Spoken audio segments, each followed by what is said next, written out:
இந்த சோஃபா கதையை எண்ணிக்கை விட போகிறார்கள். எங்கள் தலைவர் சினிமாவை விட்டாலும் அவர்கள் அட்லி என்கிறார்கள், புஷ்பா என்கிறார்கள், ஜுராசிக் பார்க் என்பார்கள் போல் இருக்கிறது. நான் ஒன்று சொல்லிக் கொள்கிறேன், அந்த சோஃபா அவர்கள் வாங்கியது, அவர்களினுடைய வசதி கருத்து வாங்கியது. மதிப்பிற்குரிய அண்ணன்களை நீங்கள் சிறுமைப்படுத்தக் கூடாது. ஆனால் ஒன்று உறுதி, எந்த காரணம் கொண்டும் பார்க்க வருகிற கூட்டணி தலைவர்களுக்கு மட்டும் பிளாஸ்டிக் சேர் போட்டதை போல சிறுமைப்படுத்தக்கூடிய கட்சி தமிழக வெற்றி கழகம் இல்லை என்பதையும் நேரத்தில் நான் தெரிவித்துக் கொள்கிறேன். சிங்க பெண்களை குறித்து அன்றே விழிவாக தெளிவாக அழகாக நான் கூறிவிட்டேன். சிங்க பெண்கள் இந்த நாட்டினுடைய தமிழ்நாடு அரசினுடைய பொக்கிஷம். அவர்களை குறித்து மீண்டும் மீண்டும் இப்படி சிறுமைப்படுத்தி பேசியதற்காக மாண்புமிகு பேரவைத் தலைவர்கள் அதை கண்டிக்க வேண்டும். சிங்க பெண்களை குறித்து இனி யாராவது தவறாக பேசினால் அதை அனுமதிக்க கூடாது. இப்படி தவறாக பேசியதற்காக அவர்கள் மன்னிப்பு கேட்க வேண்டும் என்று தமிழக வெற்றி கழகத்தினுடைய அரசு சார்பில் கேட்டுக் கொள்கிறேன். வாக்குறுதிகளை பற்றியெல்லாம் பேசினார்கள். பொதுவாக வாக்குறுதிகள் சர்வதேச அளவில் பொலிட்டிக்கல் பினாமினல் எப்படி உருவாகிறது?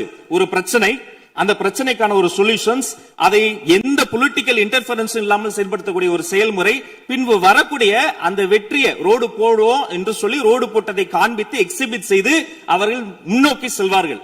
ஆனா இங்க பொறுத்த வரைக்கும் நாம தமிழ்நாட்டில் இதுவரைக்கும் ஆண்டவர்கள் பிரச்சனையை ஐடென்டிஃபை பண்ணி சொல்லவே மாட்டாங்க. ஏன் தெரியுமா?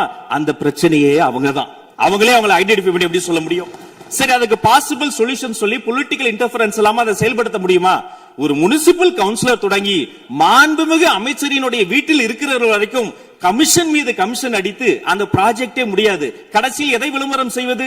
அந்த திட்டத்தினுடைய வெற்றியையா? எதை விளம்பரம் செய்வது என்றே தெரியாமல் தங்கள் தலைவரை, அதுவும் ஒரு குடும்பத்தை மட்டுமே வெறித்தனமாக விளம்பரம் செய்து செய்தி விளம்பரத்துறையின் கஜானாவை துடைத்து வைத்து சென்றிருக்கிறார்கள் என்பதையும் இந்த மாவட்டத்துக்கு தெரியப்படுத்த நான் கடமைப்பட்டிருக்கிறேன்.